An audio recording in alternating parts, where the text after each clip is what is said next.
Hello, and welcome to this podcast, which is presenting an overview of the Texas Higher Education Coordinating Board. My name is Amanda Hurd. This is for course High Ed 5365, and it is July 2016.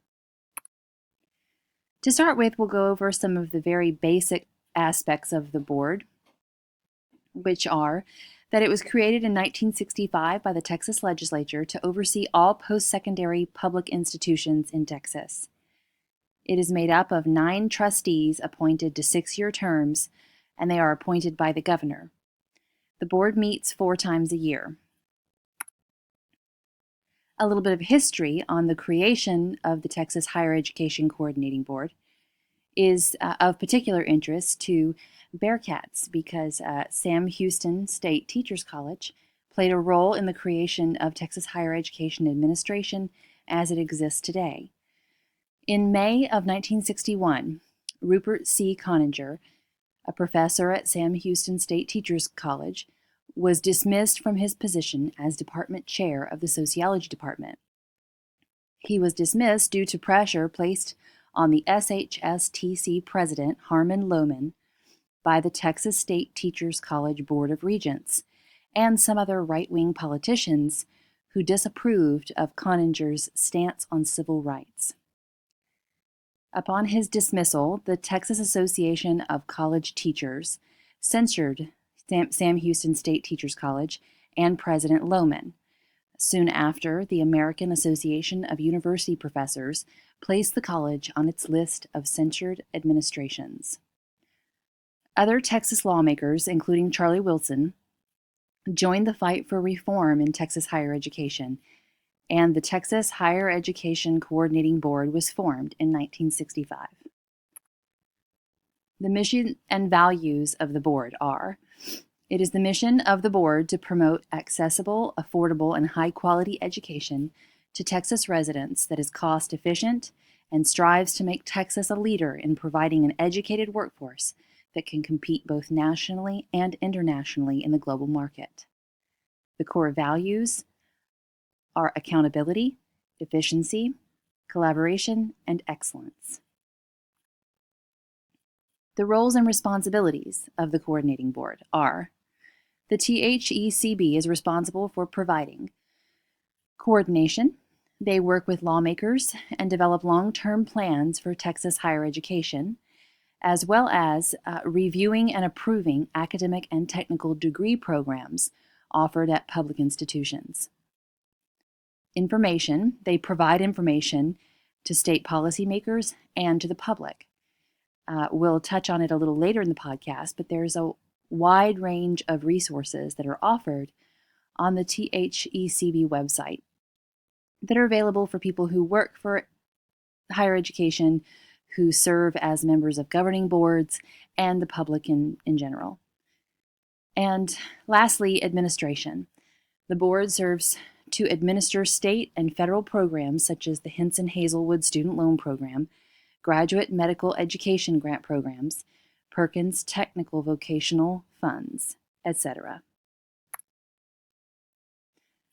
A variety of resources are made available by the THECB, including profile reports, data on statewide higher education, institutional resumes, higher education locator map, financial planning templates, and program funding estimation tools, just to name a few. But there are a wide variety of resources and tools available. They also offer a wealth of information on laws and grants, governing board member training resources, and more. Closing the gaps. This was a strategic plan adopted by the Texas Higher Education Coordinating Board in October of 2000. The plan was to, quote, close the gaps between workforce needs and education, as well as between Texas and other states in higher education completion. The plan intended to achieve 4 goals by 2015, as it was the strategic plan covering the years 2000 to 2015. And those goals were to improve student participation, increase student success, encourage excellence, and promote research. The plan is seen is viewed as being highly successful, achieving large strides in all area goals. Which brings us to the new long-term strategic plan for higher education in Texas, which is 60x30TX, covering the years of 2016 through 2030. The title reflects the primary goal of the plan, which is to have 60% of 25 to 34-year-old Texans completing a certificate or a degree by 2030. This is a very bold goal set out by the board because currently only 38% of Texans in this age bracket have a degree or certificate. The plan goals include credential attainment, degree completion at Texas institutions of higher education, which includes an increase in Hispanic, African American, male, and economically disadvantaged graduates. The establishment of marketable skills development. All institutions must identify marketable skills that students will gain by program. And the addressing of student debt.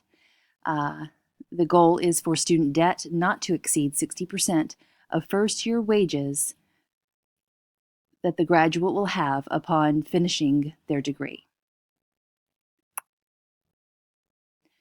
The Texas Higher Education Coordinating Board has also shown a dedication to improve developmental education.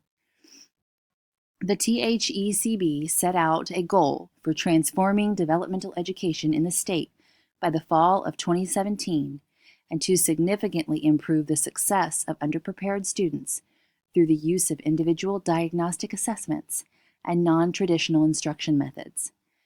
This dedication includes the creation of statewide professional development and an online referral system for students who need adult education and literacy services. There has also been scrutiny of doctoral programs by the board. Along with the Closing the Gaps plan, the THECB also, quote, raised the bar on doctoral education programs in Texas by imposing more rigorous demands that restricted the creation of new programs while scrutinizing poorly performing doctoral programs. Some people believe that this increased demand for accountability in doctoral education programs was an attempt by the Texas Higher Education Coordinating Board Commissioner to transition Texas to a system much like that is in place in California, where doctoral education is essentially restricted to one university system, which is the University of California system. Other systems that exist in the state, such as the California State University system, are restricted to offering baccalaureate and master's degrees only. And that is just a brief overview of the Texas Higher Education Coordinating Board. Here are the references of the materials that I used for the presentation, along with a link to the thecb.state.tx.us website, where I'd highly recommend anyone looking for a wide variety of resources and information about the board and information on Texas Higher Education Administration in general. Thank you.